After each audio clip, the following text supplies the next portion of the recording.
Hello, hello, hello. Greetings, or greetings. You chose the short Welcome. science intro. My I goodness. did. Did you think you had? Well, I was looking at it and I'm thinking, oh, what's going to relate to this chat? And I'm thinking, science. I'll do that one.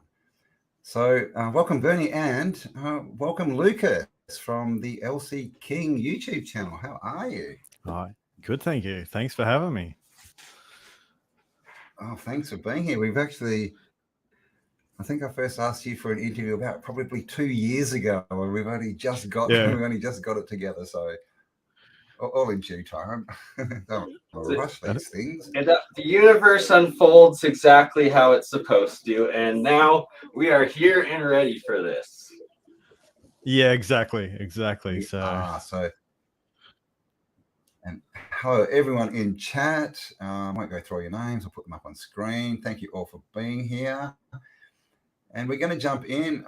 Today we're going to talk about the realm we live in, and a bit about electricity, those gods of the elect.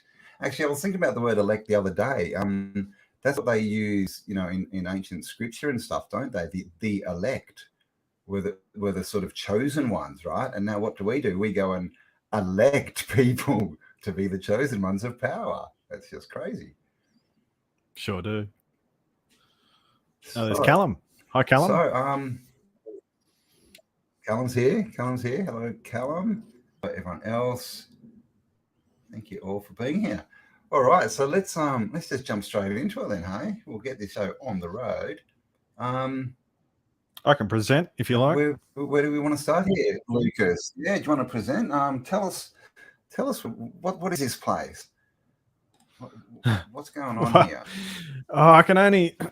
So I'm going to be a little bit rusty with this electric flat Earth stuff. Yeah, all the basic premise of what I've done is basically got a battery and applied it to the flat Earth cosmology, and that was the starting point. And then I've tried to fill in all the blanks since then, and so that's basically how this process unfolded. And there was just there was tons of information that kept flowing out of it once you got that sort of basic premise underway, and it was really good.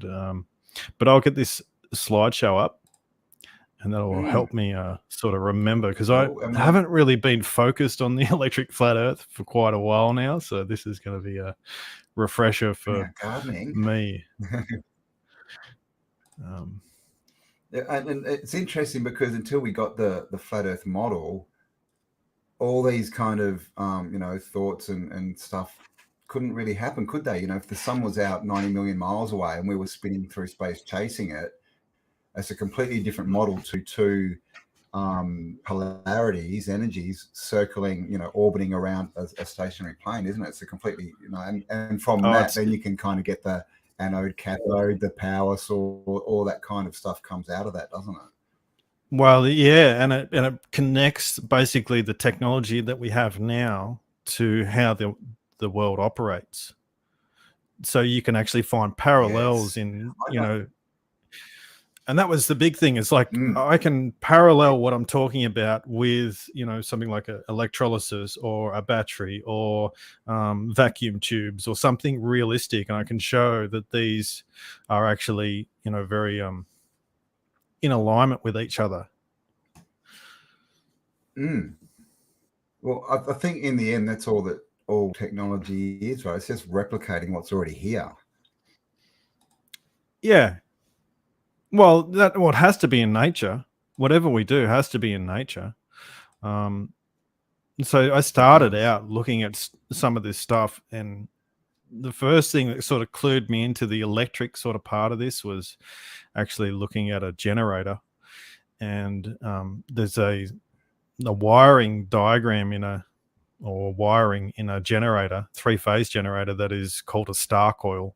And you can overlay that to the zodiac and it fits quite nicely, even to the extent of producing the different elements and how they move around the zodiac as well. So they'll have, Earth, the polarities in that sort of way. So yeah, I just found that was a really intriguing link, and that sort of set my brain ticking. And I wasn't really looking for a model at the start. I was looking to work out what the zodiac was and try and understand it. I was like, here's like a cryptic thing that I can unravel, and it was like a puzzle for me, And so in the zodiac, it has a list of planets, and they have a list of metals that are associated with them. And when I looked at them, so the sun is gold, moon is silver, Mercury's mercury, and those sort of things. And the list goes down to lead, which is Saturn. What I know, I basically said, well, why are they actually metals, for one? And then, why are they in this order? And so I basically got on Google and searched it. I said, well, why? Look at these metal listings. And then I've basically found one that had this the same sort of layout, or the same progression that was in the zodiac. And I thought, oh, well, that's really interesting, that they've put them in some sort of order. And it relates to what's called a galvanic series. And this is, you put two different metals in a battery sort of setup, or a galvanic cell, and you're going to see which one acts as the anode and which one acts as the cathode. Sorry, Luke, to interrupt. Is it just, are you able to zoom in a little bit at all on what you have? There we go. Awesome. Thank you. Oh, there we go. Okay. Hugely interesting to me as an alchemist as well, what you're talking about right now.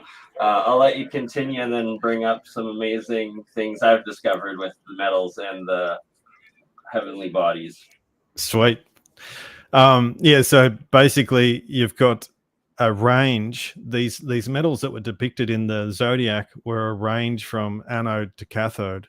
So most anodic to most cathodic, and the sun, being gold, was the most cathodic metal. And so at this stage, I didn't even know what a galvanic cell. It means that it acts as the cathode's the part that wears away. The anode's what wears away. The cathode. The anode wears away. The cathode actually can grab mass. 100%. Okay. It's reversed in electrolysis. So. Oh, okay. Yeah. Okay, that makes sense. Yeah. Okay. There's a little funny thing. It's really it's a bit of a trick, but it's there on purpose, that you have electrolysis and you have a battery. One puts out energy, and one you're putting in energy. So the polarities flip, and that's why it's a little bit confusing. Yeah. Okay, so yeah, in electrolysis, these two would flip, and one would be positive, one would be negative. So, and at this stage, when I was looking at this, I didn't even know what a galvanic cell was. I knew what a battery was, but I didn't know like these terminology for it. So I started looking into it, and I'd been on holidays. I'm coming across on the Spirit of Tasmania, sitting on a big boat, and I'm looking into the galvanic series and the galvanic cell. And when I started putting this into the sort of sun, these 4 element type things that's in the zodiac as well, because it has the 4 elements, which is basically earth, water, air, and fire. Right, it has those 4 elements that are embedded into the zodiac. So the sun is related to fire, and those sort of things. Earth is earth, and those sort of things as well. So what I did was started putting the galvanic cell into the 4 elements. And as I was sitting on this ship, I just noticed that the ocean's all around me, and I'm reading about electrolytes, and it was basically salt water. And I'm like, oh, holy shit, you know, the very thing that's needed to create a battery is this electrolyte, and I'm sitting on it. You know, from everywhere I could see was ocean. I'm like, yeah, okay, it sort of hit home a little bit more real. So there's the anode progression. Just a disclaimer, of course, this is just a model. I think there's a lot to be said about it. A lot of, you know, just presenting what I've found. So, yeah. So let's get into the basic premise here. You got the toroidal field, you got the inertial plane there, or the this would be like the positive and the negative of a magnet, and then you've got this center tree, basically the center pillar, and then the sun and the moon are both equal in size, moving around each other. I think there's a lot. It goes down a lot deeper than what we're actually told as well. So I think it's more to this toroidal sort of field, if you like, and a closed system. Obviously, within this enclosed system, we have a bunch of different sort of,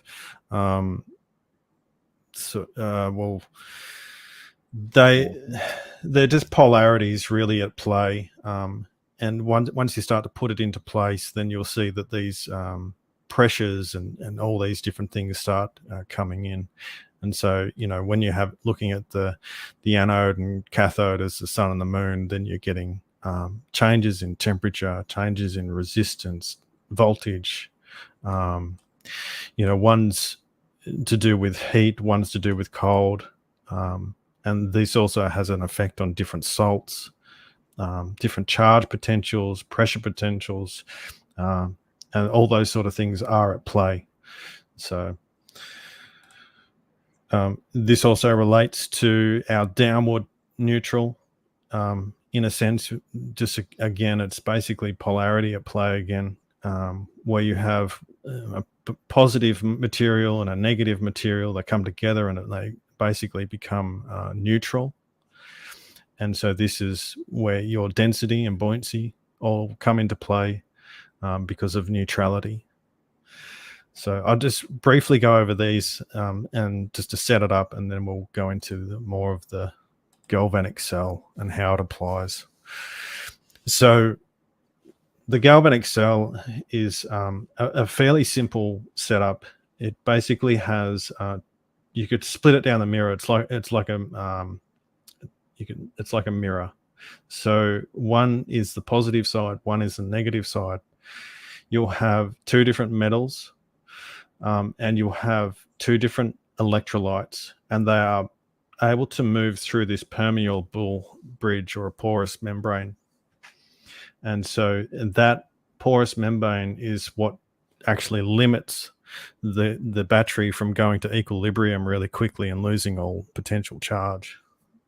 So when you start to put this galvanic cell into our world, what actually happens is you have the four components again. You have the salt bridge, or that permeable membrane, which is the earth.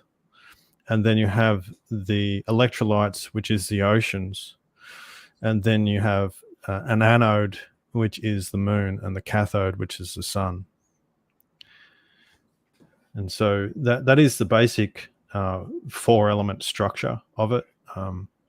And from there, you can add multiple batteries into it. It's not just one. There's multiple layers to this, and they sort of overlap on each other. So this is basic structure of a battery, but it's also can be applied to our world in that way. So earth, water, air, and fire. Next, which was really interesting to me when I was researching this, is that within the galvanic cell, they have sulfates, salt, and you join them together with water and you get electrolyte or water. Okay, so in the alchemical model as well, they'll have the four elements, and then they'll have the three substances. And so you have sulfur, salt, and mercury, and they are the three main chemicals, if you like, that you need to get the the battery working. So Mercury in this case is more like a water, and rather than the metal. We can talk about the metal later, but it's interesting. They sort of cross over because of some of the attributes. But Mercury in this case is more to do with an electrolyte, and you have the same principle, or mercury, if you like, electrolytes in your spinal cord, in your cerebrum, in your cells, where you have, potassium and, your salts and your potassiums working to create charge in your body. So this is not just applicable to, say, the world or a battery or whatever, but it's actually applicable to our physiology, which is an important aspect, I think, because it helps make the whole thing a bit more valid. So the basic idea is this: there is a circulating energy, if you like, and it really is driven by the sun, but it's fed by the moon, which is, there's no independent sort of mechanism here. There's nothing just sitting there doing its own thing. It's all linked. And that's something that's I found really amazing with this, is that it turns into a holistic view rather than saying, well, the sun's there or the moon's there doing its own thing. No, they're working together, in their own way, doing different things and those two polarities have really certain different jobs. So one of the biggest problems with Yep. Sorry, I was just going to say, is the moon drawing energy and then feeding the sun? Because we know that moonlight's cold, right? It's like it's taking stuff out of the atmosphere, and then the sun's like it's giving it back. Because you were talking before about the electrolysis, right? You've got an input and an output. Yep. Yeah. So that's right. So the moon is giving to the sun in this model, because that's what the anode does. That can go the into circuit goes one way. Yeah, exactly. And then we have like our phases of the moon, where it literally wears away, right, over a month. Yeah, and that's to do with sort of where it positions. There's a lot going on in terms of positions as well that make those sort of things happen. And there is also atmospheric electrolysis, which I'll get into as well, which is pretty interesting, of how the planets can be created via electrolysis. Just energy moving by itself, and that actually refines metals. But the biggest problem I had right at the start of this was like, well, if you look back here, the anode and cathode are actually in the electrolyte. So you need that electrolyte to create the transfer between the two, right? So, well, we don't see that in our world. That's sort of like, I was like, oh, that's a big problem. So I basically came across this guy called George S. Piggott, and he was levitating metal balls using high voltage. So he'd created his own static machine and whatnot. But he was looking for interplanetary communication, a way of communicating. And within this article, it had, and this was in the 1900 sometime, but he was going on about all the different effects, and he was basically studying these balls as they were levitating. And he noticed things like if you heat it up, it would have a different oscillation, and those sort of things would occur. And so it sort of had this one-to-one match between the metal planets, or explained in a way how the metal planets could be up there and levitating. And I was like, oh, well, that makes sense. There's more to it. There's more methods of levitation than this that are at play, but yeah, there's about 3 or 4. When you say metal planets, what do you mean? That's just what, because you don't mean the metal spheres, do you? Like, Yeah, that's what what I are we mean. talking frequency here, or that you mean they're No, I metal think they're metal. spheres? Yeah, physical. The planets. Yeah, that's right. Do you think they're actual metal? Yeah. Okay, cool. Wow. Yeah, so Okay. it's a okay. So And the model can't really work unless you have some sort of physicality to it, and there's a good reason why. Because if you have a plasma or something like that, it's not going to just sit in the one spot and do this repetition movement. He's going to want to return to equilibrium at some point. So it's just the nature of energy. You have to have something that it wants to adhere to. And you'll see that, like, if you look for somewhere where they're trying to create plasma, say just in the air with nothing, they've always got some sort of input for one, and they've always got metal involved in some fashion. And there's a reason why this is easily produced via electrolysis, and it's all in the oceans anyway. It's getting lifted up. These elementals are getting lifted up out of the oceans by the heat of the sun.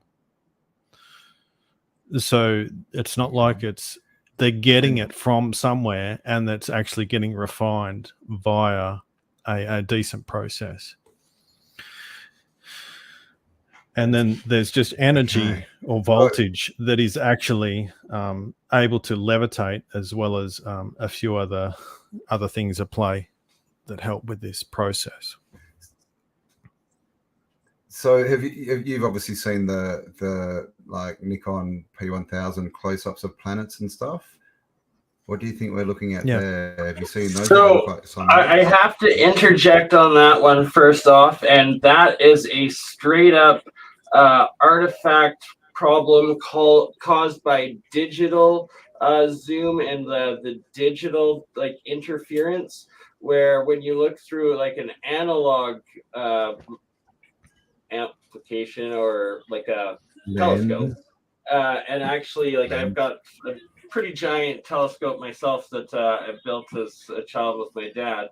You never have that issue of it looking like that, and when you actually are able to focus in on the planets, you will see what they are imaged as, or what they claim they look like, as opposed to what they turn out on these digital camera zooms. Mm-hmm. Interesting. Yeah, I can show you some. I think I've got a picture in here where it shows metal and the oxidizing effect on metal, and you'll see it's very similar to the moon. Except you can't really tell the difference. I don't know if I've got like it. The there we go. There you go. Yeah. Oh yeah. Yeah, that's oxidization. And then you've got other things like so basically there's the pitting and this sort of white and the darkness. They come from sulfates and exactly what you see when the anode breaks down in an air sort of environment, a cold, dry environment, different from being in the wet.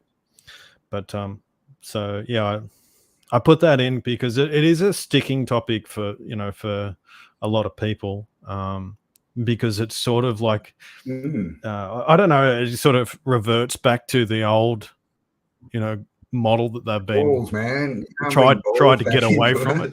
Yeah, I know, and it sort of it upsets everyone. But at the same time, you sort of can't have, if you want to have an energetic model or a battery model, you've got to have an anode and a cathode, unless you can find a battery that sort of doesn't use those things. You're gonna, but there isn't any. So, yeah. And so the planets are created as part of this process, as part of the galvanic cell, basically, and they're kept in orbits through fields, magnetic fields, I'm guessing, something like that. Yeah, well, it's I tend to think that we're in a closed system. So when you have basically an electric field, obviously magnetic fields, but then you have the structure or the enclosed system, I think it's solid oxygen or solid air. And the simple process is like, how do you create a dome or an enclosed system without actually, building some sort of scaffold? That's you've seen sky ice, yeah? Yeah, sky ice. I think there's a bit of a red herring they've looked into involved that, in that. It's just, they could be, but they do say it's just oxygen, and they're not sure how it forms a solid thing, but there's nothing in there but oxygen. Yeah. So basically, when you get the temperatures down low enough, the air turns into a solid paramagnetic, this crystallized structure, and what's super interesting about it is like it's a superconductor for one, so it's reflective of every energy that comes in, so it's almost like a pure shell, pure reflection, and it's got that crystallized structure. It's got all these properties that make it really interesting, but it also is able to levitate metals, and they just go around and loop, and they never stop because there's no friction. I don't know if you ever seen the videos. I'll have to send them to you. I haven't got them I here, would but absolutely love to see that. Yeah, I'm loving every bit of your presentation so far. It's like so much connected into my alchemy, which is electrolysis that I do. I'm listening to everything you're saying. If I'm not in front of the camera necessarily, it's because I'm setting up a couple things behind the scenes to show once you're done. So please continue. You had to show your own electrolysis, didn't you, Bert? Ran off, got another camera. So the other battery that's involved is just a little bit different, and this is called a thermogalvanic battery, and it's just a different. The difference in it is that it only needs one type of electrolyte. It doesn't need a salt bridge, and all you need is a heat differential. And so you say, well, even if the moon isn't as cold as what they say, or it's not, shooting out ice, but it's just got to have a difference between the moon and the sun, and you're going to get an energy transfer as long as there's able to be an electric current moving across that space between it. So it's fairly simple. You will have that's anode and cathode. Again, you're going to have a transfer of energy. So that is sort of two. That's two on top of each other. So you have the galvanic and the thermogalvanic at play. You also have the flow battery. We might get into that later, but you basically at the hot side or the sun side, you've got an exothermic reaction happening, and you've got an endothermic reaction happening at the cold side. This is to do with that's how it's working without the electrolyte, is heat, basically heat differential. Yeah, it still needs a communication through there, and the electrolyte comes basically from the heat of the sun. It's like a we'll get to it. We'll get to it. So the basic communication. That would mean that evaporation is not what they told us either, right? The whole evaporation cycle that we see, in school, of the water going up in clouds and coming down. I guess that's some of it's right, some of it's true. Yeah, they're not talking. Yeah, they're not including what's going up higher up. So obviously we need a transfer, and I've found something that was perfect example of this is vacuum tubes. So vacuum tubes are, you'll have a. Sorry, do you mind zooming in on that a little bit? Which one? Thanks. Oh, sorry, I went to the wrong one. That was the one. On the left side there. Perfect. You're amazing.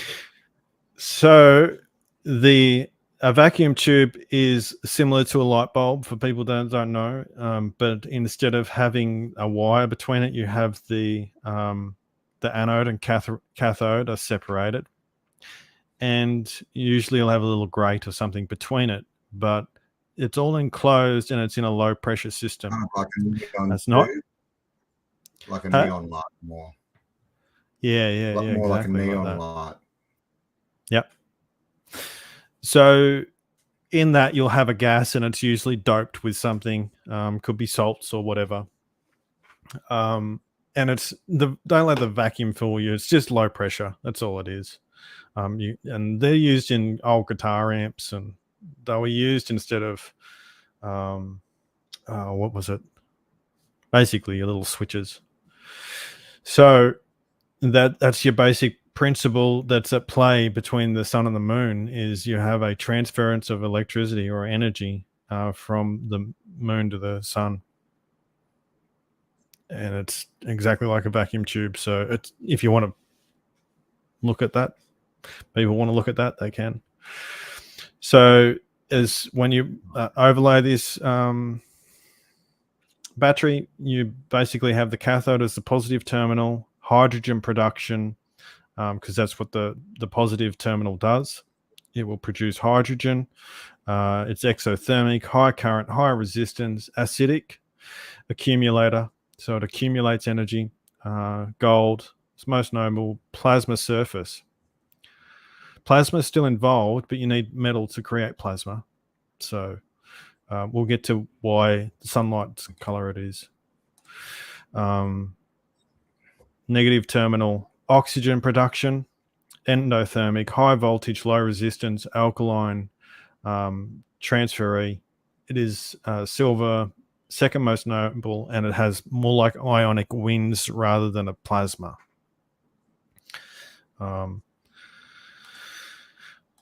The water, this is as above, so below type stuff, where you have an upper atmospheric electrolyte and a lower electrolyte, and one's in an aerated medium and one's in a liquid sort of medium.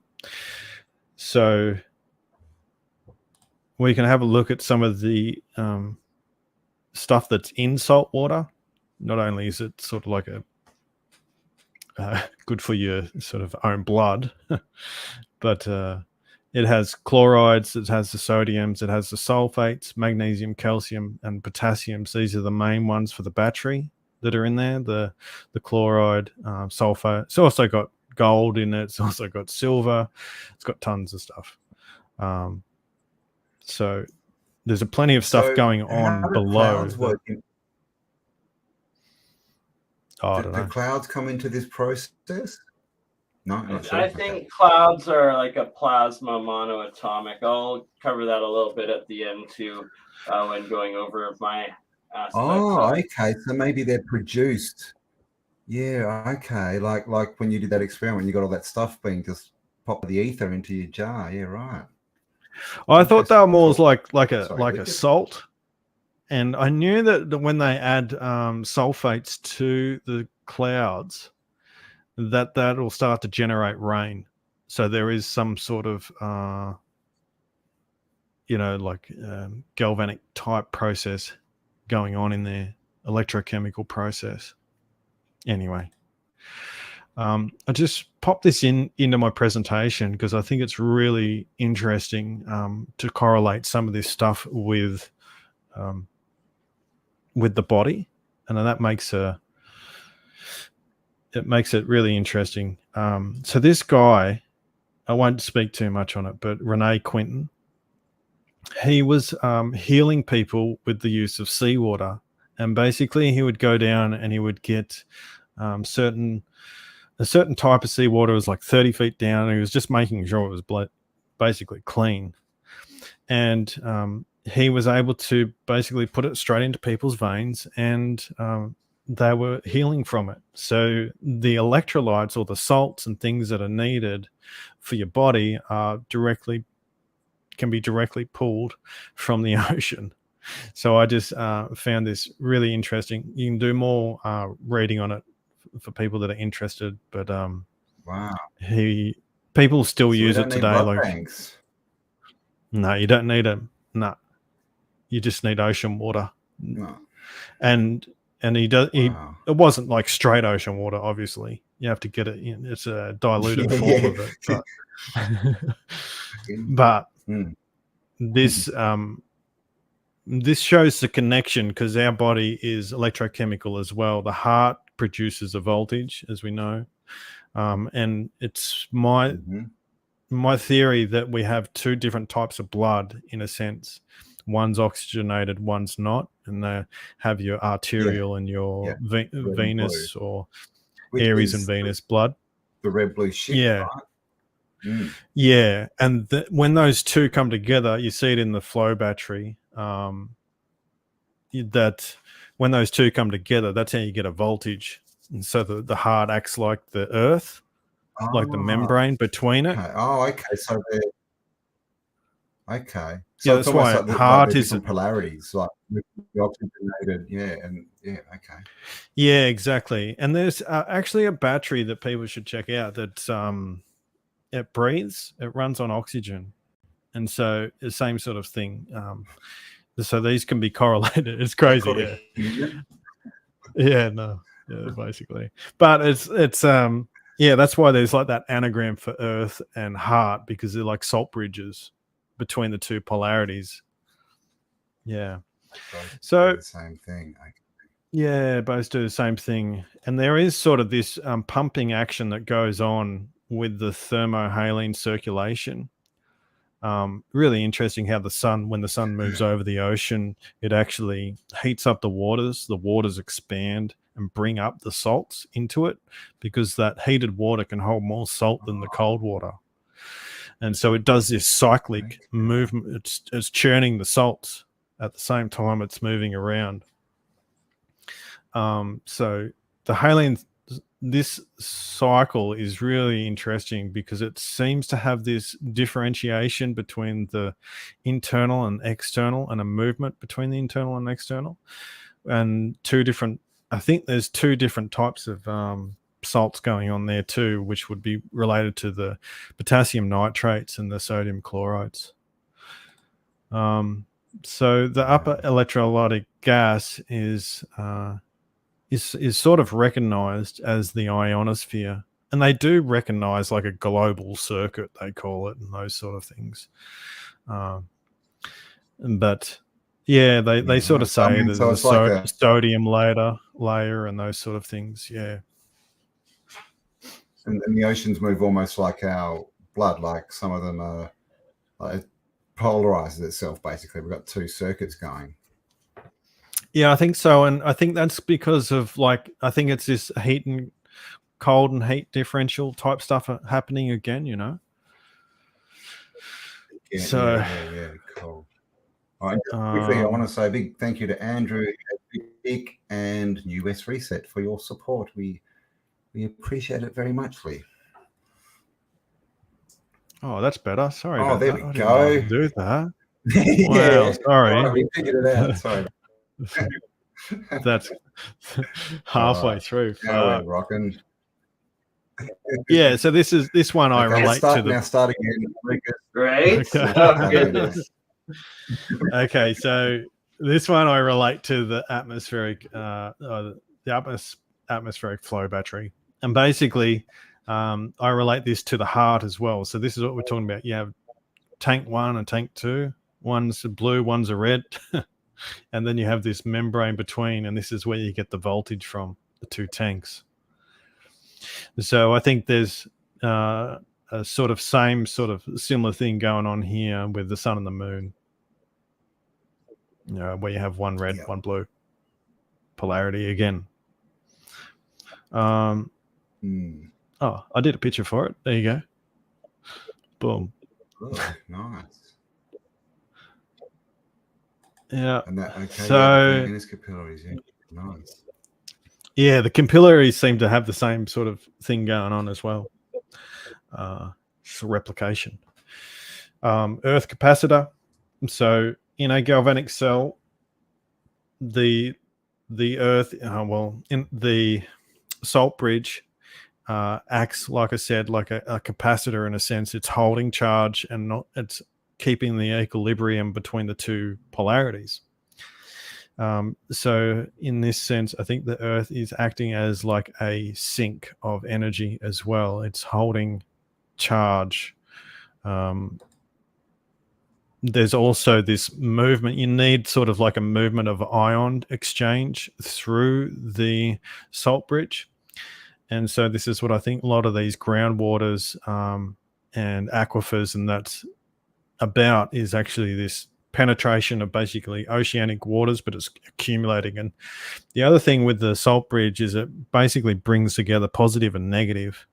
And when you have that, you're locking these elements together in a sense. And so they accumulate. You have another side to the Earth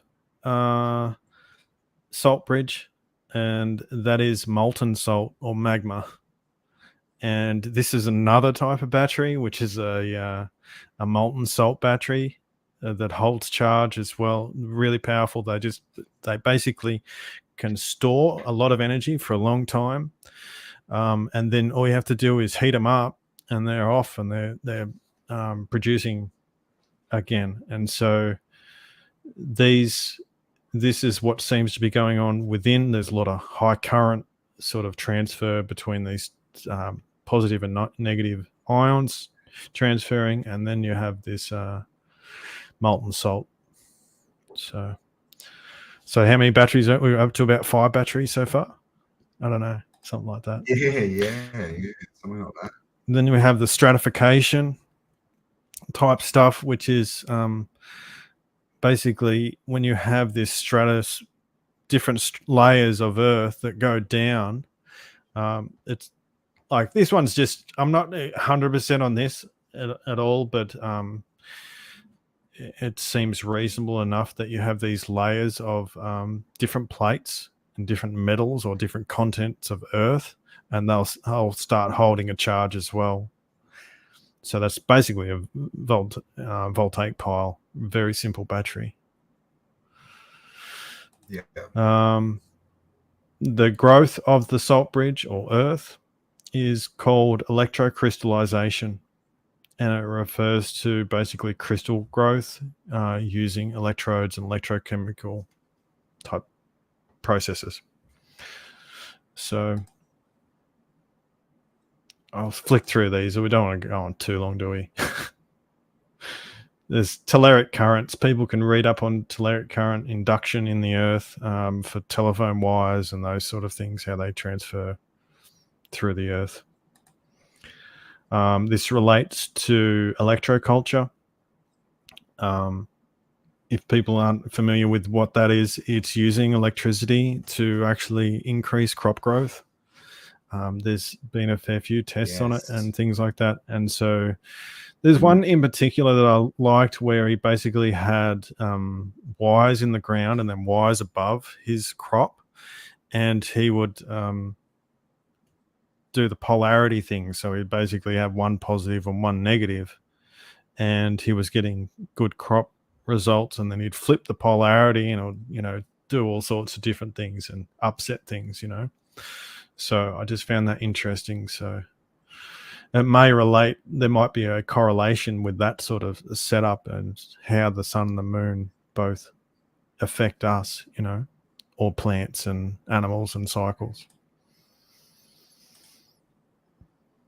So this is your states of matter, basic states of matter: solid, liquid, gas, plasma. We won't worry about that too much. And this is your world distillation. This is what I was talking about earlier. How the sun heats the oceans, and the world winds just keep moving all that, circulating it around with pressure differential, and then you're creating basically an atmospheric electrolyte from that process. And this is really interesting because it does relate extremely well to alchemy and what they were trying to do with the great work, in a sense, because they're applying heat to a substance and then they're cooling it down, and they're copying the world process in a sense, and being involved in it. And I think that's really interesting, that the alchemical side of this enclosed system. Obviously, world winds play a huge role in moving atmospheric elements and evening out the electrolyte. So this is one of the charts that a lot of alchemists know. This is your basic setup, where you will have celestial salt and celestial niter. Celestial niter is more to the moon side or nitrates, and then the sun side is more to your chlorides. So it all fits in a battery sort of thing. Again, it's very interesting how it did that. So this is, if I was using a silver anode and a gold cathode, how the process would actually occur, or the actual chemicals you would need to actually make a battery with those two metals. And it's really, you need to be able to produce nitric acid and hydrochloric acid. And you produce hydrochloric acid with sodium chloride and sulfuric acid. And that'll produce that, and then sulfuric acid and potassium nitrate, and that'll create your nitric acids. And interestingly enough, when you join those two, you get aqua regia, which is royal water, and that's able to break down gold or interact with gold in the right way. How does some of these elements get there into the atmosphere? They get there via volcanoes. Via the sulfates. There's huge amounts of sulfates going up into the atmosphere via volcanoes. There's also mercury going up into the atmosphere via volcanoes, huge amounts. And it's not just like land one, it's sea ones as well. So the sulfur in a plasma state, that'll actually create the same spectrum as sunlight. So everyone's gone. I'll keep going. So as before, the difference between the galvanic cell and the electrolysis is energy in and energy out. So I think those two things are occurring because you're in a closed system, so you have to have both operating at the same time. We've spoke about that. The reason the mercury kept coming up for me as a sort of a sticking point, because it was all in it turns up everywhere. I'm still going because I didn't realize Campbell stepped off for a minute. Yeah. But I'm here, and yes, you continue. It's amazing stuff you're doing. So mercury is one of those things that is just so, when you start looking at the metal itself, it's just so interesting because of all its properties. And the main thing it's able to do, which is interesting, is amalgamate metals. And people aren't really sure of what that process is, because they don't really think it's a chemical reaction as such. It's just pulling metals in. It's really cool to go and have a look at how mercury does that to gold and silver and all these other metals. Right. It has a It real dissolves them kind of like water dissolves minerals and elements. Yeah, exactly. So it's got this sort of, this why I was sort of putting it in reference to our electrolytes as well. So it has this sort of correspondence there, like it's like another level up, if you know what I mean. I feel exactly what you're saying right there. I've had the same thoughts and ponderances on it for years. Yeah, it's like a different sort of dimension of water in a sense.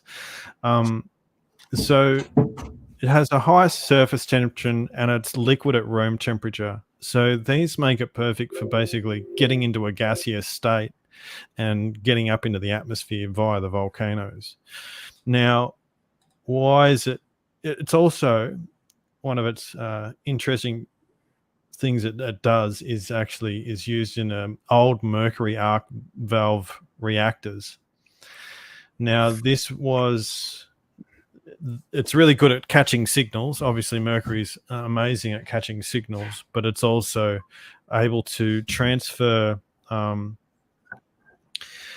alternating current, AC current, into DC current.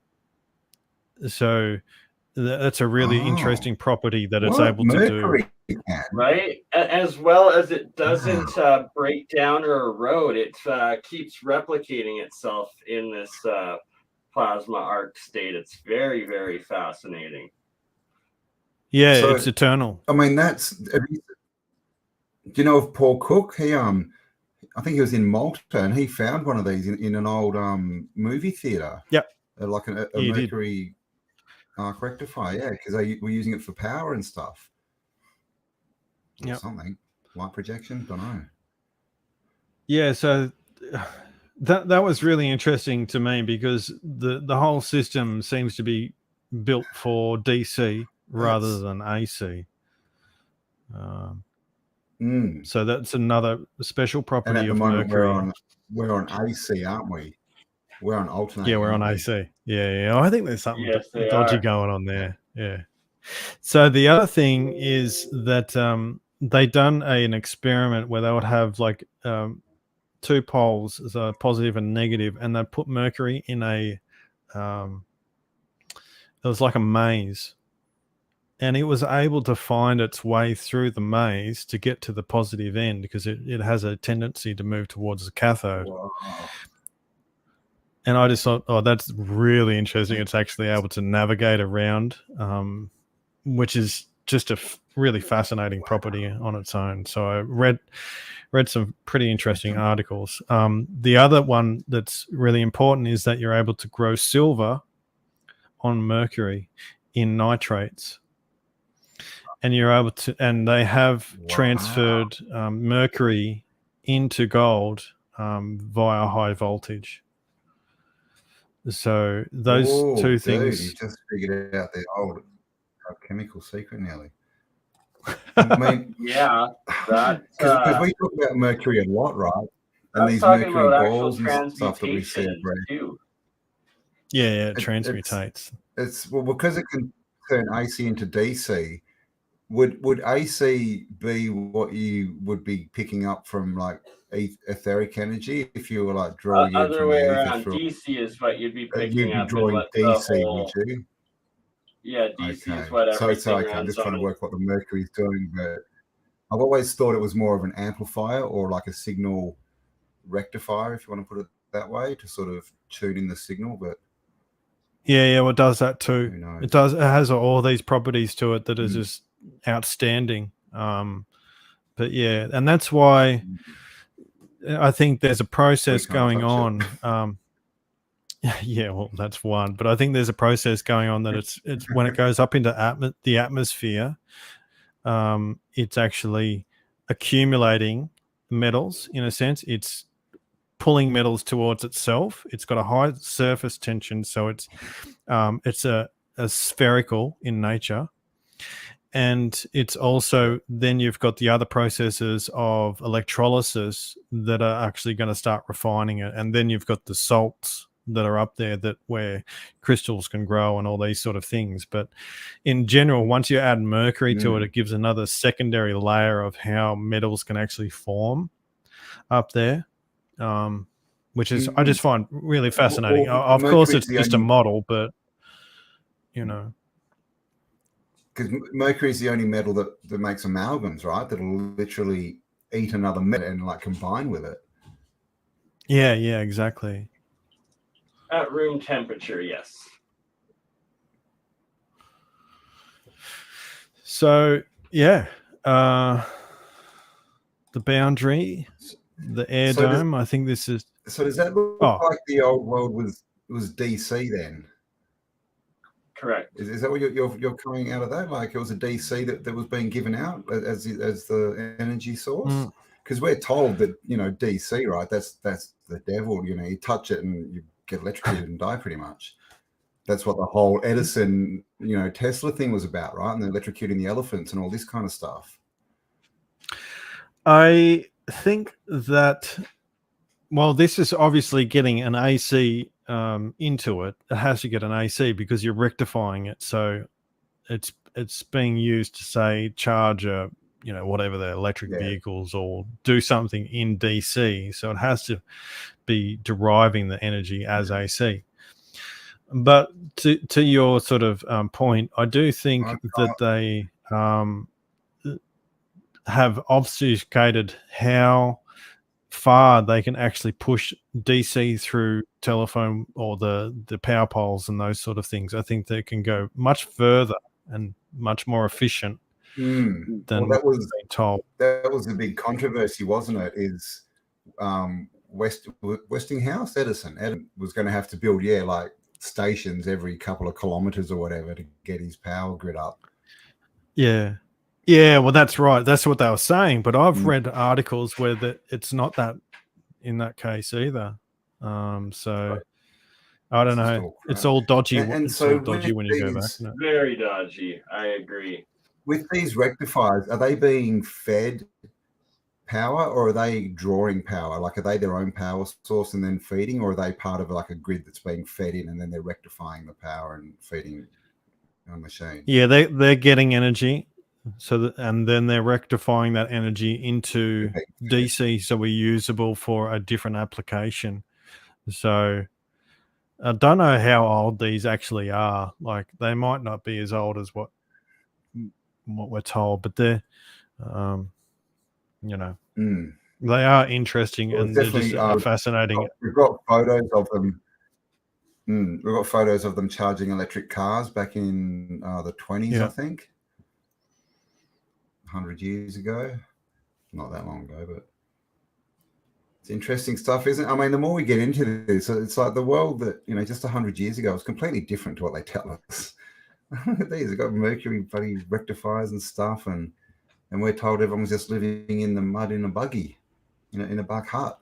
Yeah, exactly. Oh, they had an understanding. I mean, those even the valve tubes and all those sort of things are pretty amazing, the way they created them.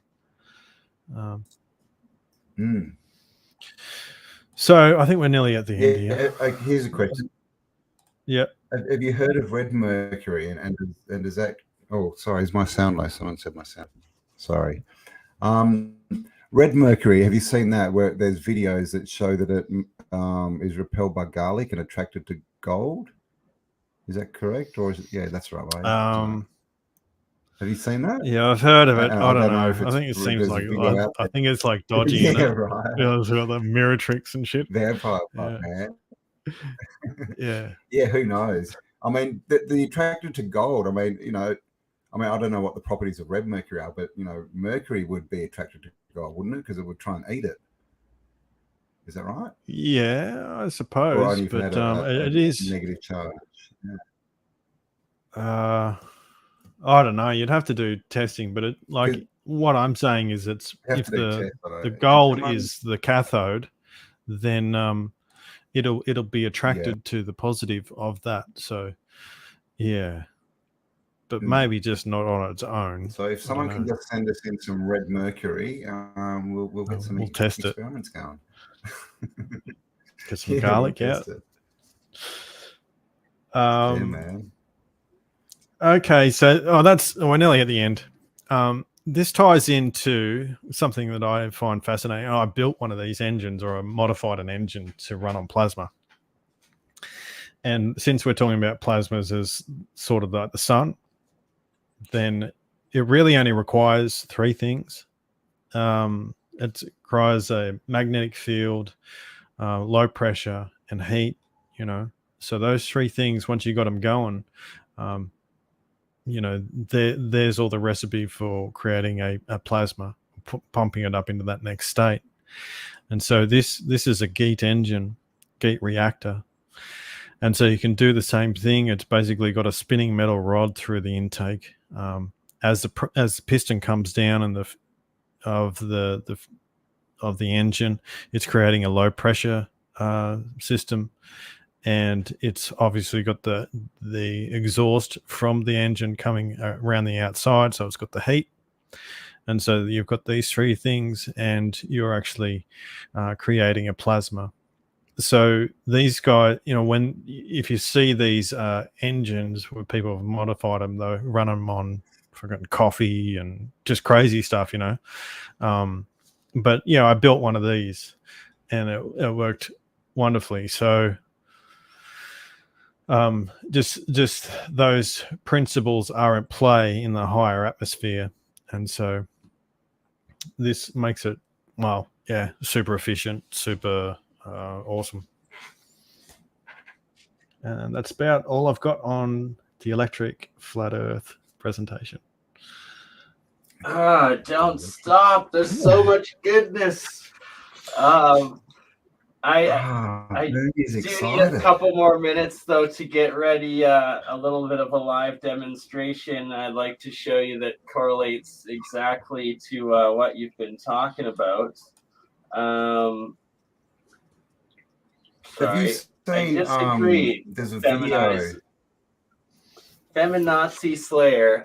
Alchemy to me is both science, but there is some, I guess, magic or spiritual sides to the alchemy, or more than the science of it, essentially, or I guess more than electrical and magnetic energy. Well, break apart the when you don't understand technology, it's all magic.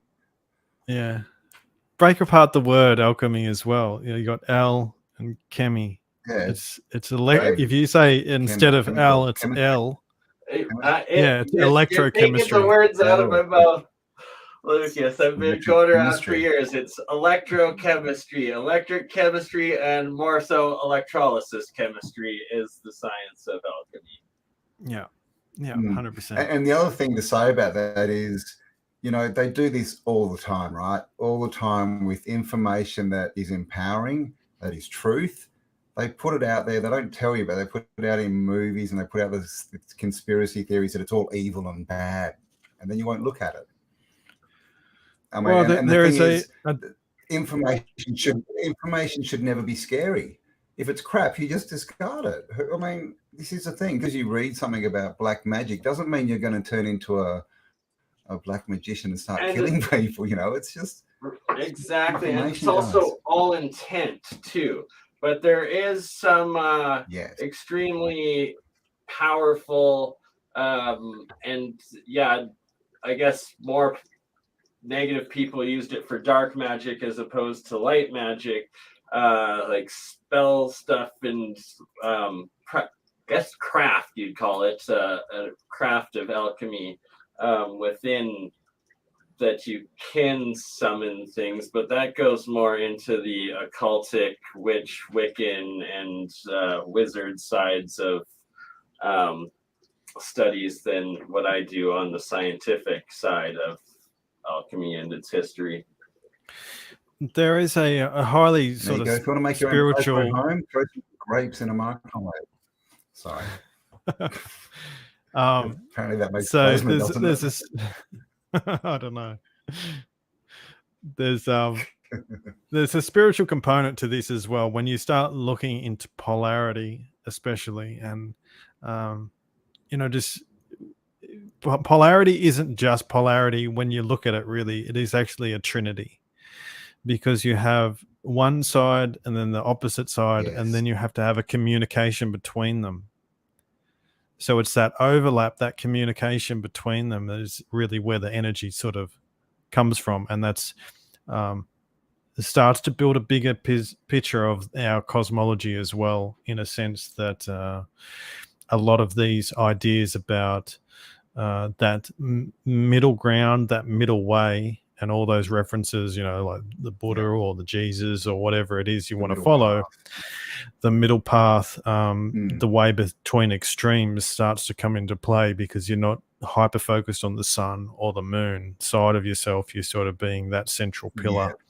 And so there is a highly spiritual connection that runs from this battery model into a lot of the religious texts, or just religious understandings, I guess, philosophies. Well, we've been polarized, right?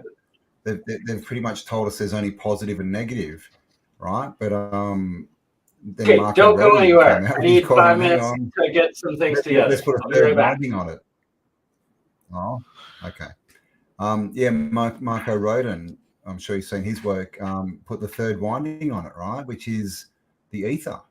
Right? And that's the problem with science today, is they don't acknowledge the ether. And so this is why there's so many, problems, and they need their equations that, are like 50 characters long and stuff to explain what they're talking about, because they're missing one of the main components and they won't admit that it exists, which is the energy source. It's sort of funny because it's ether is somewhat misdescribed in a lot of ways, and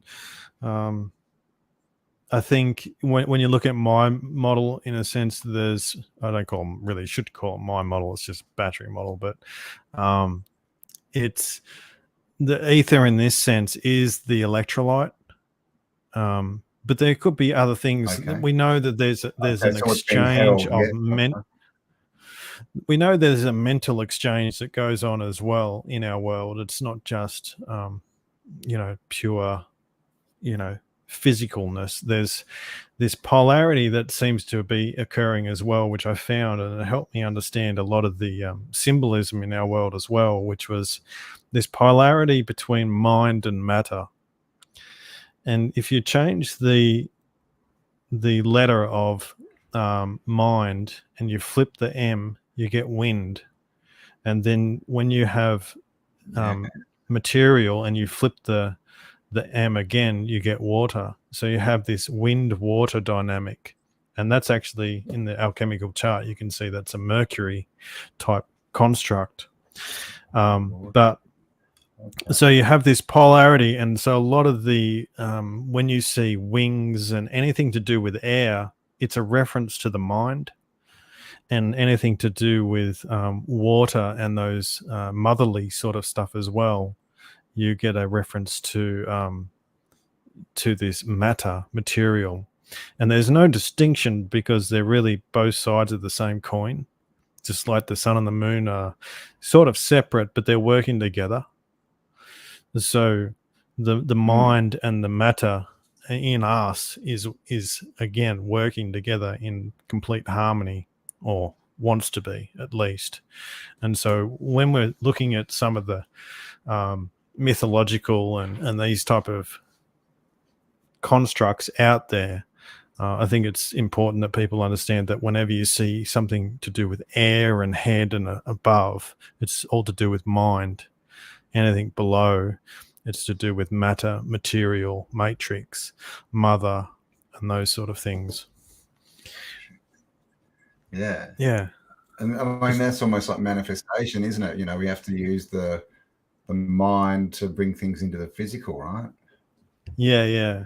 And there's so much to be said about just really focusing on and honing in on polarity and some of the stuff that actually presents itself from that.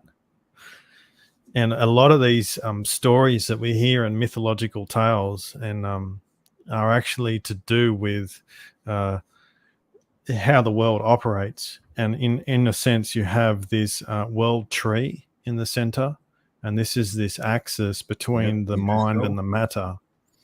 Yeah. Well, Yggdrasil is actually 2 words. It's to do with Odin and horses. And horses play a role in a lot in mythology because they're the power behind the movement, and they're the hours.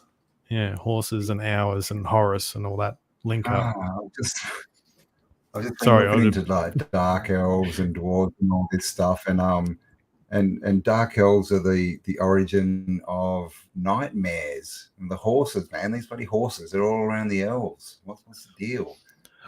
Well, yeah, horses is basically, in a sense, it's related to the Horai as well, which are the three fates, and they water the tree of they watered the world tree, and it's a reference in a sense to the 3 seasons and 3 geometric means. And so what they're sort of referencing there is the time itself. And so you have this idea that the world tree is like the still point, the unmovable within the moving. So it's the eye of the storm, if you like. Yeah. But yeah, Yeah, so the it's pivot point or whatever, time, it's the pivot point, and it's the timeless aspect of our world because it doesn't move. It's really not. Move. It's not in that cyclic. Wow. And so there you have this polarity going on between the world of change and the world of timelessness. And so this is why you get these sort of references back in. Everything goes back into the world tree, and we all do as well. And what's actually occurred, because we've had a cosmology that's been messed with, is that the symbolism's been messed up. And it's basically because when you have a heliocentric viewpoint, the sun is at the center of the solar system, right? And everything is to do with the sun, and the sun becomes the immovable in a sense. But it wasn't actually the sun. It was originally just a invisible, in a sense, world tree that the sun and the moon moved around.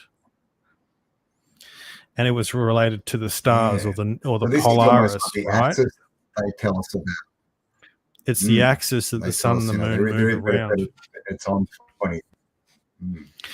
So whenever you see a lot of that, when you see the mythologies in or Wikipedia and things like that, and they say this is the sun god, it's nearly always not a sun god. It's to do with the world axis.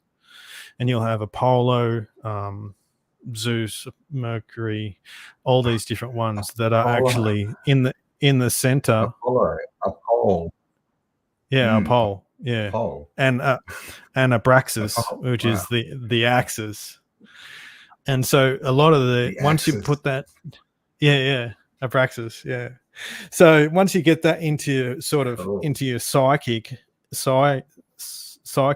of how that's operating, and it's almost the symbol for the sun is really like it's been exchanged for this, because it was originally that monad picture, which was a circle with a dot in the center. And they say it's the sun symbol, but it's actually a monad. But the central point is the world axis. And so all of these solar symbols that what they say they're solar symbols are actually not what they say. And so that's I'm just trying to help people when they start looking at mythology, how the construct has been played against us. So it's like the realm with the pole in the middle of it. I mean, this is the thing, and that's what they do, right? With spelling, all they need to do is change, what they tell us the meaning of a word is or whatever, and we're gone, right? We have no idea what's going on, because everything's symbols. And this is what we find all over the buildings, right? They used to be covered in this language of symbols, and they taught us to write in letters, right? Yeah, well, they have a lot of symbols. It's amazing. Let me bring up some stuff here.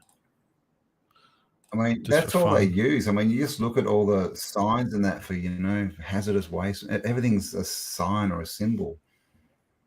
And of course, on computers now, we have all these little symbols that we call icons. Icon, it's an interesting word as well. Hold on, I'll just have to.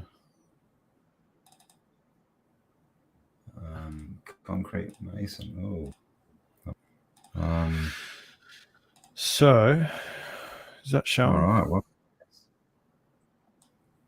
are you sharing screen? Oh, hang on, I got to do it. There, now it is. I'll just show you some of the encodings and stuff. Get out of this one. Why won't it let me move? So you see this in old maps and things like that, where they have this. This is the monad, pretty much, and it has the 32 rays around the 33rd point. But you can see here in the old maps that they're using this as a methodology for actually mapping.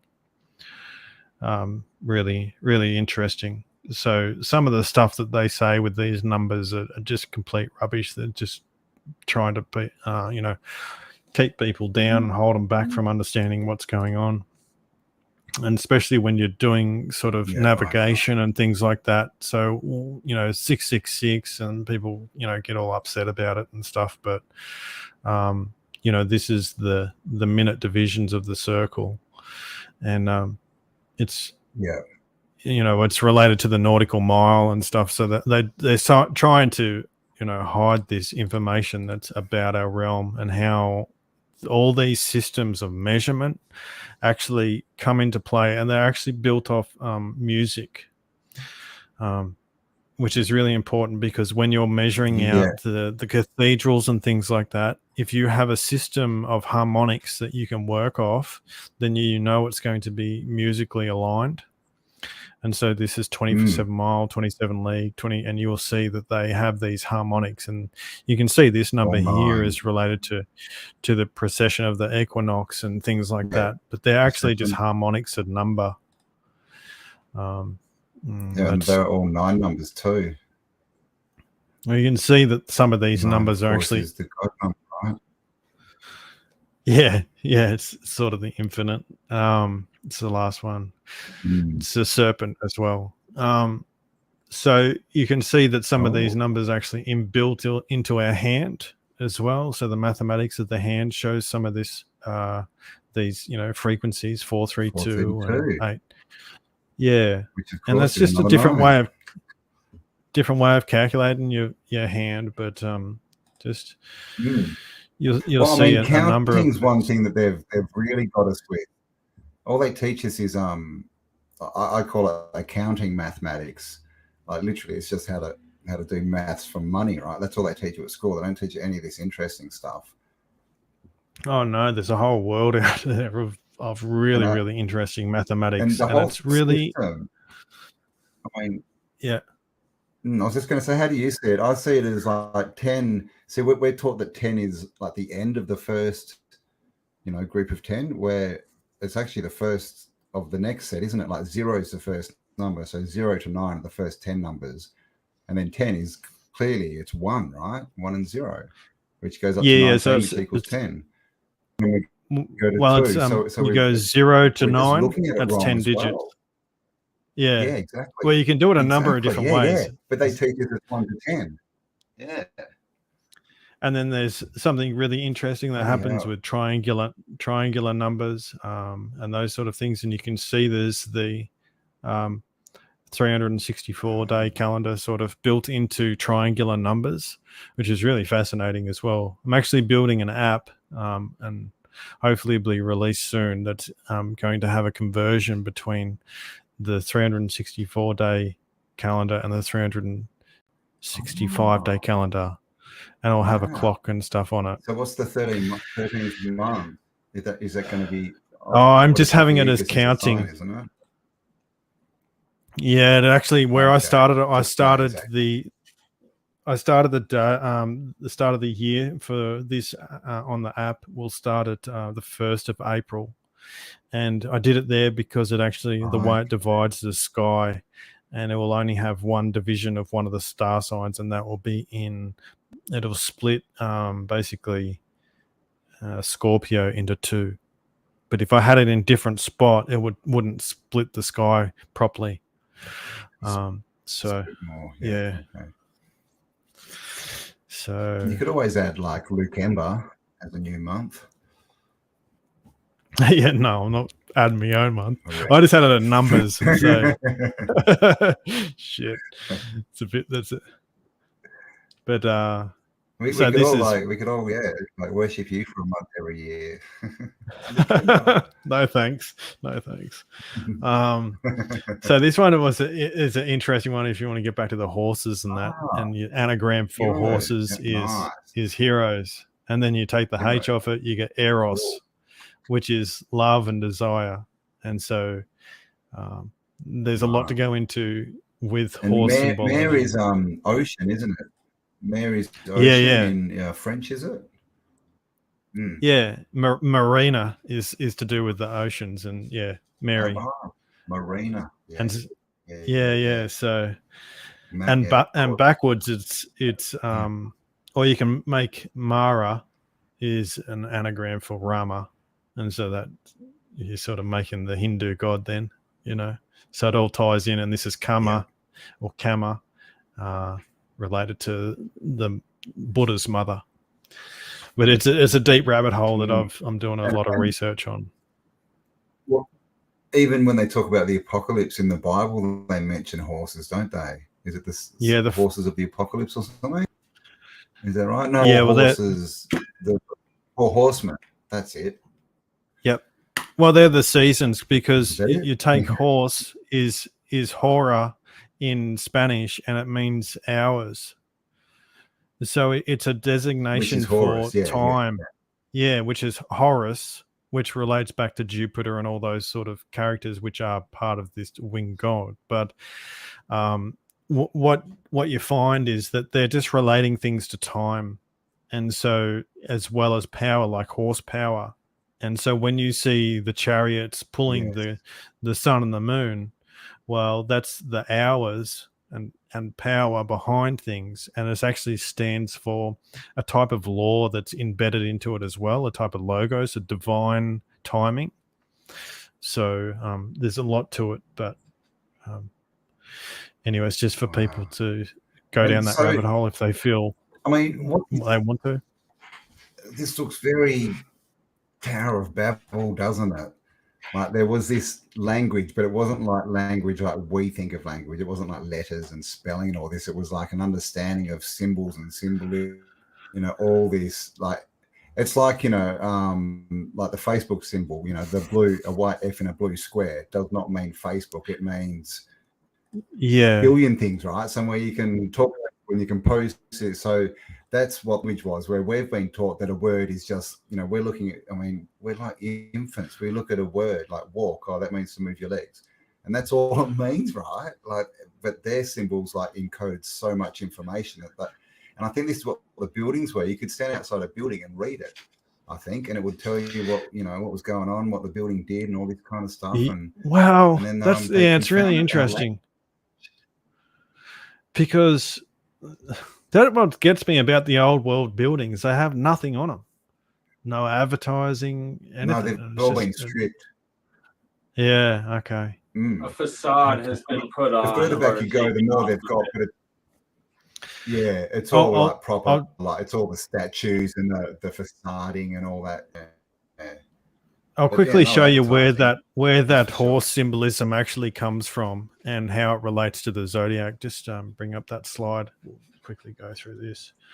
So it actually comes from the threshing floor. So this is an old farming practice, and it's basically where they would get the wheat from the harvest, and they'd bring it onto the floor, and they'd walk an animal around in a circle. And there'd usually be a central pillar of that circle that would be tied to the animals to keep them going in a circle. Sometimes they'd have a sled or something, and what it would do would actually crush the grain up or crush the stalks up and release the grain onto the ground. So then you could collect it and put it in a mill. So this movement of animals walking around in a circle is what the zodiac is actually based off, because zodiac is zoo dial. It's a animal circle. It's actually it's 2 words, and so this place was usually found high up where you'd have more wind, so you could actually get rid of the chaff from the wheat. And in this central pillar in the center of it became like a sundial, right? And it's also a symbol for our world, like I was showing with the monad. And so it started to tell the time. It was known as the gnomon, which means knowing one. So the animals acted like the shadow of a sundial, right? So they were actually the ones moving everything around. They were moving the seasons. So you see the analogy that's sort of taking place between the movement of the heavens and the idea of the ox or the horse. And so Polaris is this central point that they're moving around. And you can see that horse and hours, you take out the vowels,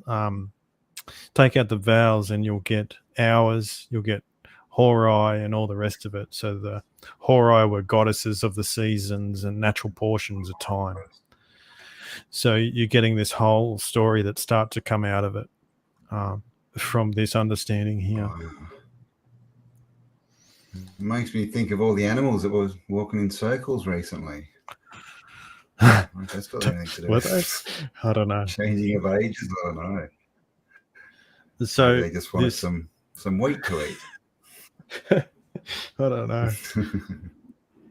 Anyway, just tell me to stop whenever, because I can just keep going.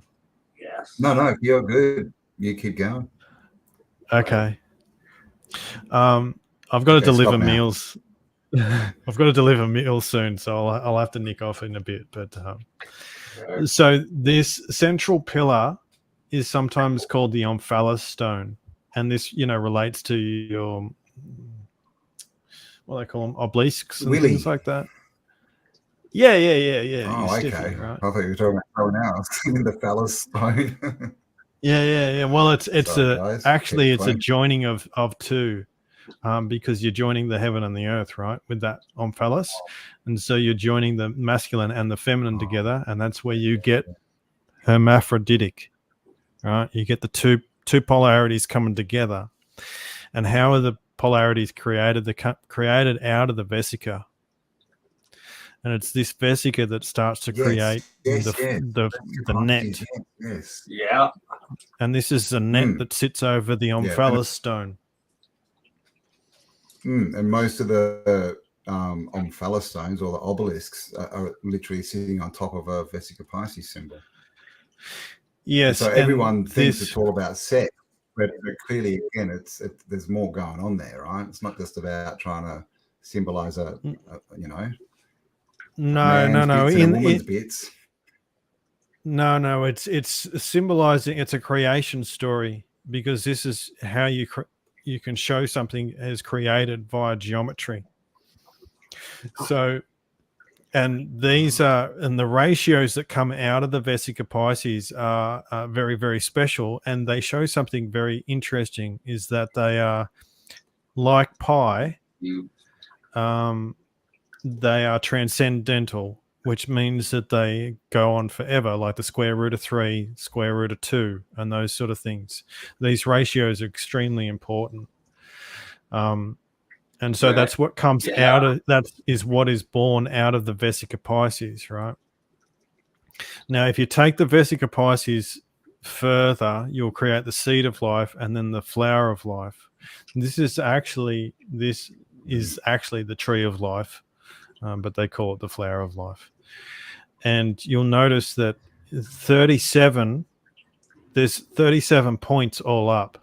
So to come to a full, the reason why this is a special one is because it actually has, if you take this center point out, you have 36, and that means there's a full completion, because 360 degrees, right? And then you have the Trinity also played in part of this, but the central point. Now, out of this 37, you're going to start to get your triple digits. But this is what's built out of a lot of the temples and things that they're building off are actually built on 37, the number 37 and harmonics of it. So it's a really important number.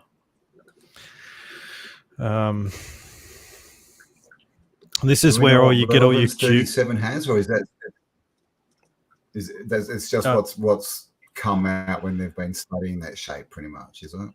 Oh, there's more to it. So 37 is just one number. That's just one point of it. That's just one number that's coming out of this. There's lots more within it. You'll also get this Rubik's Cube type setup, where it's 27 total cubes.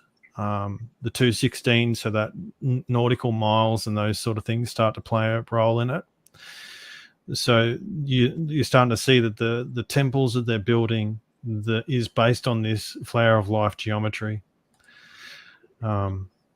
we'll skip that for now. Just to say that all these gods are basically talking about this. They come down in gematria as the same thing. Same number, 27, 27 days of the moon. So it's those sort of things. You get in the 666 again, you get 888, which is the name of Jesus in Greek gematria, 888. And this is how we're getting to the relationship between this flower of life and music, which is really extremely important to how they were building the buildings. And 888 is the string ratio of the whole tone.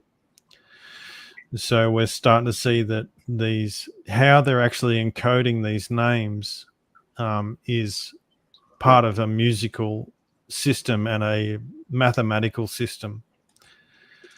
Right, it's the geometry of creation and the universe, and that they've then manipulated like the 666. So these key, also like the Star of David being like the 2D of the tetrahedron and whatnot, and that they make people then believe that they're evil or it's dark or it's this just false evil idol, I guess, essentially, and to stay away from ever investigating the actual purpose of these maths, these geometries, what sacred geometry really is, what the science of alchemy really is. And it's just fascinating. The more you look into it, the more you realize that it's all been done before. There's the great purpose and knowledge in these leftover ancient temples and architectures, and we're just touching the tip of it, really. And the other thing that's important is that they had within the encodings of mathematics and things, they had a law system as well, because the central pillar was like equivalent to law as well. So they really had a firm grasp of sort of this idea of logos and this divine law and those sort of things. And it's definitely not what we're sort of told that, like the past was, they didn't understand, or just people would do anything. But no, these people seem to have an understanding of high mathematics and how they relate to it, it's just very interesting. There's lots more information, in regards to the gematria of some of the names that they're putting out. So Hermes, the lyre, Zeus, and these are actually showing these geometric means and harmonic means. Yeah, they're showing ratios in the stories. So that's knowledge. And I think it was pretty well known, but it's just sort of lost to us in a sense, because the horses, or the 3 hori, are actually related to the geometric mean, the harmonic mean, and the arithmetic mean. And so you have those 3 means, which is actually related to number, music, and geometry. And then you have a 4th one, which builds a quadrivium, which is sort of based on those 3 coming together, Trinity of Trinities type stuff. So there's more to be encoded, and this is where you get a lot of the ideas for the sea above us, having this ocean above our heads. It's actually to do with the music, in a sense. Things come from the sea.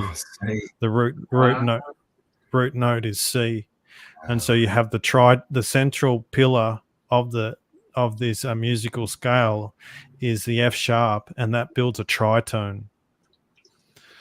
And so that the tritone is a triton, and that's what triton comes from. These images are they're actually talking about musical sort of stuff as well, and it's really poetic. It's really poetic in how they're doing it.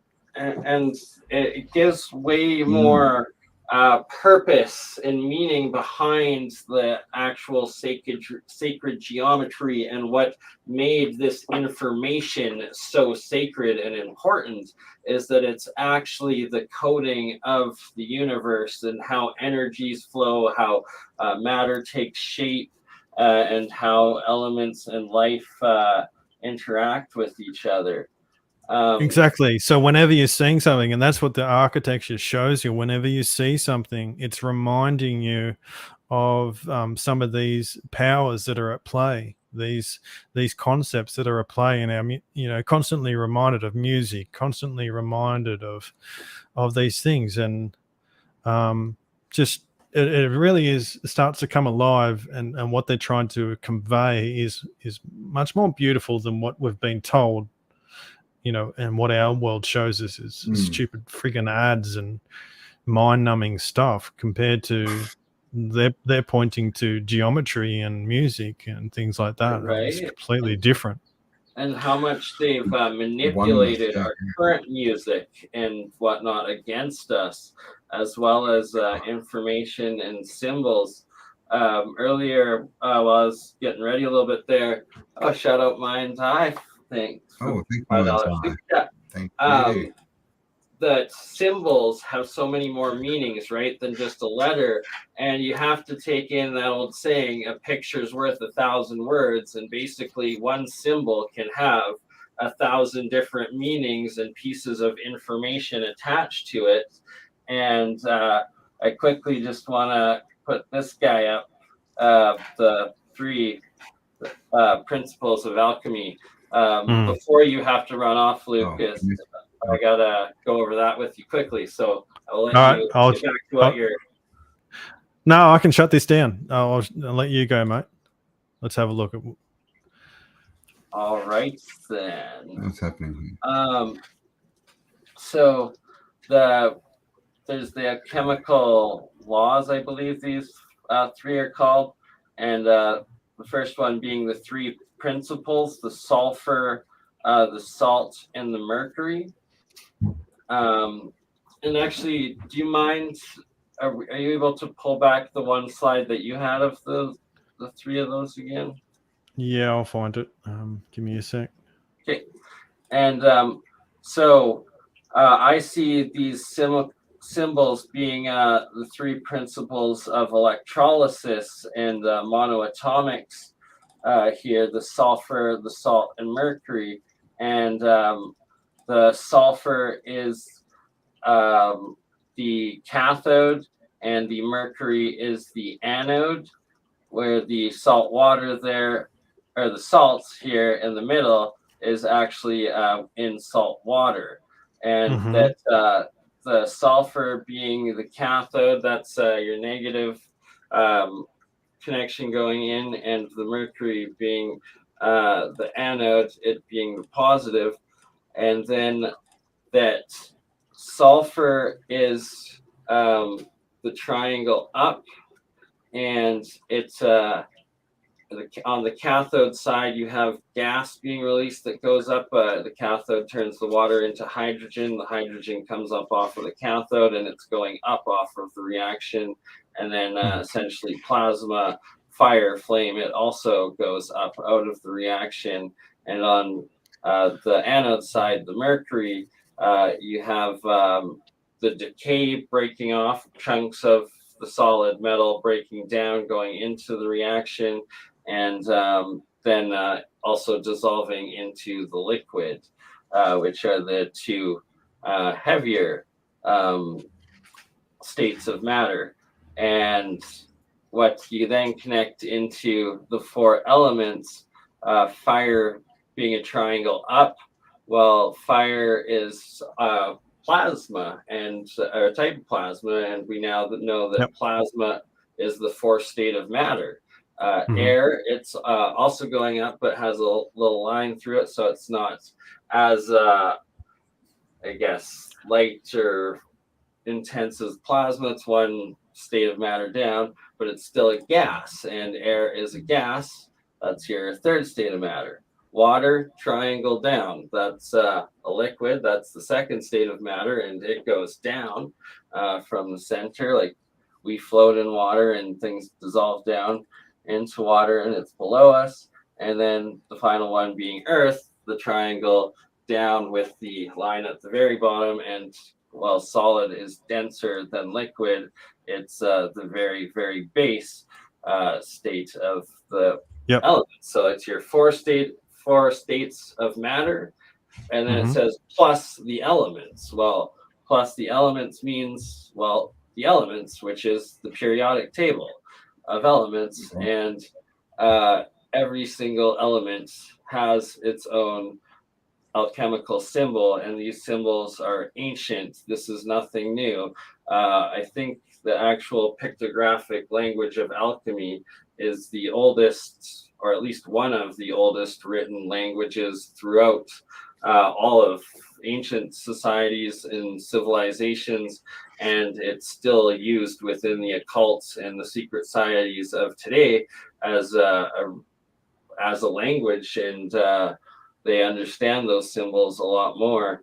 And it seems that that's why they got rid of teaching and the understanding of science of alchemy, because there's just so much more to it than just some woo-woo guys trying to discover chemistry, but it was nothing. Oh, there we go. Right. Oh, yeah, so I love this, looking at it again. So this chart's a little different to that one that you showed, and it's it comes from the prima materia, so the first material, and then it goes into fixed and volatile states. And so they class the air and fire under these, and then the earth and water as fixed. Interesting though, I would put the niter on this side and the salt on that side, but either way. The salt, the mercury and sulfur, in this one, the mercury is between water and air, which is sort of suitable to its nature, as it's being in this liquid or air state. Very easily it moves between. And in this sort of sense, you see there's 3 T's here, there's 3 crosses. It's an interesting little symbology going on in between there as well. But the salt, and in this case, I think it's more to do with water than it is actually, because myrrh and curry is, as we explained before, myrrh is related to water and curry is to mix. So it's a water mix. That's what mercury means. Oh, it's curry. Right. So in this, and right, symbols have 1,000 different meanings. So now in this bottom one, the way it's positioned, and I see it, it's like your salt is your solid, your mercury is your liquid, and your sulfur is the gas, like a sulfuric gas going up. So that's the representation of them within that, within the ocean, within the water, the electrolysis. I'll show you this other chart. I'll get rid of that. That I've been working on, and it's based on 3 trinities, and it's I'll share it anyway. It's just a bit of fun. Absolutely. Right, and it's like I'm saying, just because, well, the symbols, everything can have like many different meanings. So it's like, just because I'm saying that they represent this in this situation doesn't mean that they also represent every other meaning that people associate with them or have deciphered out of it. Oh, exactly. So this is to do with, this is me just attempting to correlate the 3, or the trinity that they talk about, and there's actually a trinity of trinities. So one of the trinities is based on time, and you'll have a past, present, and future. All right, that's your first trinity. The second trinity is space, and that's to do with height, width, and length. And then you'll have the third one, which is material, and this is to do with solid, liquid, and gas. Now, what's interesting about this is that fire isn't included into it. So it sort of got me thinking, is fire more of a chemical reaction of these materials rather than an element unto itself? But yeah, So I'll throw in one possibility in that is that I see space as plasma essentially too. So if it's like the fire's not in there, if it's does represent plasma and you have space outside, it's like that could be the plasma area. But just a thought. and it's just this I'm is just a type spitballing of too, though, calendar right? as well.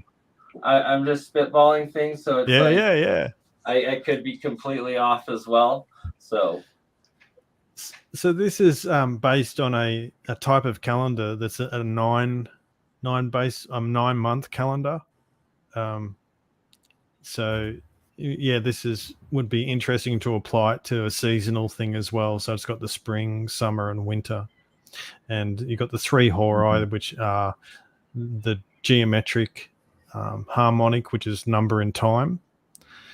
Geometric is number in space, and then arithmetic is number in series. So I just thought I'd put that in there for fun. Does that correlate to the Does that correlate to the number groups of Marco Rodin? You know how he does like what is it 1, 1, 4, 8, 3, 6, 9, and 2. The other one oh, is. does he do that? Does he do that? Would you mind sending me or this? So do you have he splits them into 3, and that's his download all of your files from, Lucas? That's his grid. Yeah, I can send you stuff for sure. I appreciate it. I'm pulling lots out of it and love have you seen the everything you've been Marco doing with. Yes. I remember the other guy, Daniel. That looks like the V Daniel Nunes. Yeah. The Nunes's PoE files. Yeah. Great work. I told him to do 12 coils instead of 11. I don't know why he does 11. I think I'm pretty sure Matthew Rife does 12 in his star coils, and we're gonna have him on tomorrow. Coincidentally, a couple more quick things I wanted to show is just like these are some basic symbols of most used array element symbols in alchemy and how much these look like physics symbols or electrician symbols, electrical symbols, and it's because they actually are.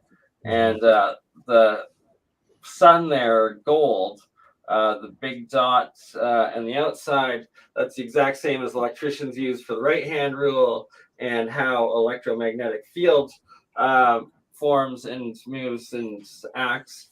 And that gold is the energy, the sun is the energy coming into our system and has a lot of electric properties in gold itself. I didn't know that was the symbol for the right-hand rule, and I was just saying before that actually is the monad, so it's actually a symbol for the realm, where that point is the central pillar. So that's where you would start the movement. That's cool. It means so many things at the same time. And one last part, the planets and the metals at the bottom. And you have the gold, the sun in the middle here. Sorry, I got to take down the comment. And then there's 3 to the left, 3 to the right. So in 7, so essentially I see it as like the 20 or the moon cycle, or like the cycle of like the heavenly bodies, and where the object is located on a essentially on the graph, or like where we are from it ourselves. So it's like your standard chart, right? You have like your X and your Y areas, and then that where we are in the position to where the moon is, the sun is, Venus, Mars, all of them. And so this is like the actual scientific measurements of astrology and how they actually calculated the energies or the positions of these 4 there's certain equations. And on the far left you have the moon being silver, and with my own experiments and making monoatomic silver out of silver, when I ran the the process to pure silver anode and cathode for a full month, I noticed, and it just happened to also be during a supermoon event that month, I noticed that as we got closer to the full moon, it was producing more and more volume of this monoatomic silver within the electrolysis area off the anode. And then when the full moon hit and it was a super moon, the entire bucket filled that night of monoatomic silver like I'd never seen before. And I harvested the heck out of it, and then it's like kept producing a lot, like the max that it would normally coming out of a full moon, so like a decent amount, but then kept going down all the way to the point when the moon was waxed and waning, that it was almost producing nothing at all. And, oh wow! I've since tested it live a couple times on science streams with Jeremy Reese on the Alien Scientist channel. There's one we did that live during I think it was the last major lunar eclipse, and I theorized that since it was like for an eclipse to happen, it has to be a full moon, so that it would be producing a lot of monoatomic silver leading up to the day of the eclipse, and then it would stop during the eclipse and not produce any, and then it would like resume normally afterwards. And I did one test and stream of it the night before where it was producing a whole bunch. Then I stopped it, and then I started it again right as the eclipse started on this live stream, and it literally produced nothing for the entire stream of the eclipse. And then it started producing right at the end of the eclipse, and I left it running and showed the next day that it did even more. That's really interesting. Right? So it's like, there you go. They call it's a correspondence. Exactly, like physical correspondence of the moon being silver. And then also the mixtures of monoatomics that I make that essentially Keshi calls GANs, or David Hudson calls ORMUS, but they're plasma state matter essentially, and that Jupiter is, which one is Jupiter again? Sorry, tin. So aluminum, how much the different colors of this fluffy stuff of the reaction actually look like the planet Jupiter through the microscope or the telescope. Lead and Saturn very similar, but lead is so, I only messed with it once in this process and it almost killed me. Don't ever use lead if you're doing electrolysis. Lead will make you dead. It was absolutely nuts. It's straight poison. Sorry. I'm gonna have to bail, guys, because I have to deliver these meals. Yes. Glad we got that in. Yes, we can't leave people hungry. Yeah. Well, we're going to have to do anyway, so a few more of these. Yeah, I'm happy to we'll hang out with you guys. It's good fun. Good. Yeah. And of course, everyone, Lucas does have a channel, LC King, on YouTube, so go check him out, give him a subscribe, like, kind of good stuff. And we'll get you back on a show soon. That'd be great. Thanks, guys. Thank great you. talking to you. Awesome. Absolutely epic work. Cheers, Lucas. Thanks. We'll talk to you soon, mate. See ya. All right, BurnEye. So there we go. We're going on 2 hours. So thank you, everyone in chat, and thank you for the people who gave us some donations before. Thank you very much. Appreciate the support. And 350 of you see us. Oh my gosh. Decent amount, eh? So, yeah, man. I think they're all here for Lucas, so they're all going to start dropping off. Yeah, that was absolutely epic and amazing. And I'm going to be rewatching this stream a couple times just to absorb all of it. But I've added another camera and started organizing all of the different crazy BurnEye science lab alchemy things to start doing more alchemy streams and lessons and info on it all. And if you go across to Lucas's channel, the link is below in the description. He does videos that explain his theory and research a bit more. So definitely go and check that out. And so I'm going to have to jump off too soon. Burn, what are you up to? You look like you're getting ready for something. Okay, I just quickly would like to show this other one that I think, there we go. The black there, that straight black. I used neodymium and iron in that one, so I think I might have actually successfully made some ferrofluid out of it.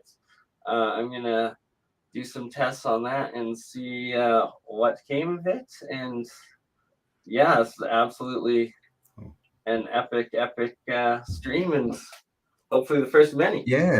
So maybe we can go into that, and on the next stream, maybe we can show some of your stuff and sort of how you've been seeing the same kind of reactions that Lucas was talking about, you know, with your stuff and your full moon alchemy and all this kind of stuff. 100%. Beakers. Yeah. Beakers. Look at that stack of beakers in the background. This is clearly a mad scientist's laboratory. Right, and I got to show one thing super quick, and it's that in a lot of them, I will have essentially like these Magrav coils, which are triple solenoid coils within coils, and these triple solenoids, what Keshi calls pain pens, but they're essentially capacitors, which in real electric engineering, these are energy creating and like using and functioning devices. And that the way I've wired a lot of these sealed jars, there's actually electrical differentials, potentials, and charges being created and distributed running through all of the different wires. So it's like I've created active sealed anode cathode electrolysis reactions and functioning technology devices. So maybe we'll have to do another build video and show everyone how to make their own electrical magical wand out of there will be many and copper. Many more Crystals and copper. That's a good name for a band. If you're out there and you're about to start a band, I think you should call it Crystals and Copper. I like that. Yeah. But yeah, point being, I've got a stream set up coming up with Esoteric Gold, Mike from Utah, another fellow alchemist, called Adept Alchemy 101. And I will be going deep into all of this and explaining it. And we can definitely do a future episode of how to do with you, good Campbell. Awesome. All right. Well, there you go, guys. Thank you all for spending some time with us. Hope you enjoyed that. You'll find links for Lucas's channel and BurnEye's channel below. So do go across and subscribe. And of course, if you're on BurnEye's channel, come across to my channel and subscribe, because I need about 500 more people and I will be at 75 grand. Though it's been sitting very still for a long time. So and I honest to God saw you at cross 75K one day like 3 weeks ago, and then they just brought you back down again. It's ridiculous. And then they just go and delete subs. It's great fun. I love fighting YouTube. It's so much. Well, it's not really. And F YouTube. Anyway, we love you. If you're watching, you're amazing. And thank you for spending some time with us. And we shall catch you all on the next upload on a screen near you. Ta-ta. That's awesome.